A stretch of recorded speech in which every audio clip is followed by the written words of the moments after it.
My own dad looks at me like I'm trash. At kailangan kong ipagsiksikan lagi yung sarili ko sa circle nila para lang magbilong ako na hindi ko magawa.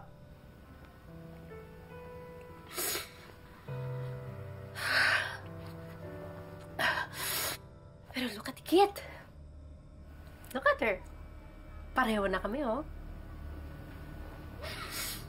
Her dad's gonna hate her.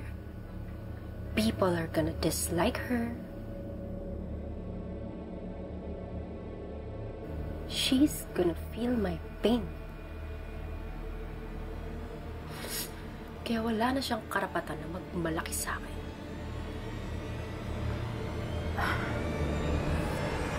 Get ready, you're going with me. To where? Saan pa? Eh di sa tourist center. Don't you want front row seats para masaksihan ang downfall ni Marikit?